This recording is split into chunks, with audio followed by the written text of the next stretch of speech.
नाज़रीन जाम साहब में बासरन पारां सरकारी प्लाटन ते कब्ज़ा जाम साहब में तरक्याती कम न थियण खिलाफ़ अॼु क़ौमी अवामी तहरीक मुख़्तलिफ़ सियासी समाजी अॻवाननि पारां जाम साहब विच शहर बैंक चौक में जेको आहे तो एहतिजाजी मुज़ाहिरो करे धरणो हयो आहे। उन हवाले सां अॻवान मौजूद आहिनि, उन्हनि खां पुछंदासीं त उन्हनि जो छा चवणु आहे। टाउन कमेटी जाम साहब 4 वार्डन ते मुश्तमिल आहे। अॼु असां क़ौमी अवामी तहरीक तरफ़ां मुख्य चौक जो बैंक चौक है असां अॼु उते 3 ॾींहंनि जो ऐलान कयो आहे त असीं हिन टाउन कमेटी में जेका 38 लख रुपया बजट थो अचे खीसनि में ज़ाती खीसनि में था विझनि, जेको हिकिड़ो 10,000 जो बि हिननि कमु न करायो आहे। असांजो आला इख्तियारनि खे गुज़ारिश आहे त हिननि खे फौरन गिरफ़्तार करे हिननि खां जांच कयो वञे। करोड़े रुपयनि जो बजट हिननि हड़प कयो आहे। जाम साहब में का बि हिननि तरक़ियाती कमु न करायो आहे। असीं क़ौमी अवामी तहरीक तरफ़ां 3 ॾींहंनि जो एहतिजाजी कैंप ते लॻायो आहे बैंक चौक ते।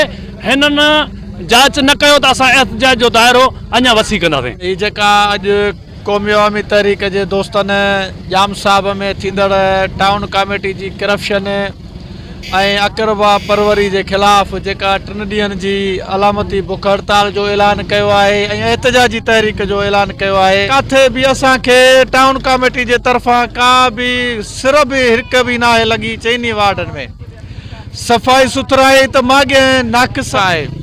असां पीपुल्स पार्टी शहीद भुट्टो इहो मुतालबो था कयूं त शहर मां हिकु टाउन कमेटी जी करप्शन ख़तमु कई वञे ऐं आला अख्तियार उहे पाण नोटिस वठी शहर में जेको आहे सो सफ़ाई सुथराई साफ़ पाणी ऐं तरक़ियाती कमनि जो जेको बि आहे उहो मुकमल तरीक़े सां 4 वार्डनि में कयो वञे। टाउन कमेटी में 38 लख रुपया महिवार हर महीने जी बजट आहे, पर तव्हां 4 वार्डनि में ॾिसो त 10 रुपए जो बि हिकिड़ो सिर न लॻायो वियो आहे। असांजो मुतालबो आहे त 13 करोड़ रुपए जी जेका करप्शन आहे उनजो नेब एंटी करप्शन FI या ॿिया जेके जांच कंदड़ अदारा आहिनि 13 करोड़ टाउन कमेटी जाम साहब में करप्शन थियो आहे। उन करप्शन जो जांच कनि ऐं उन करप्शन में जेके मुलवस माण्हू आहिनि उन्हनि खे गिरफ़्तार कनि ऐं केफ़रे किरदार ताईं पहुचे। इहो त असांजो ही क़ौमी अवामी तहरीक जे तरफ़ां जेको आहे सो जाम साहब टाउन कमेटी जाम साहब में जेको एहतिजाजी सॾा 3 रोज़ा जो उहो टाउन कमेटी जाम साहब जे क्रिप्ट ऐं जेको आहे सो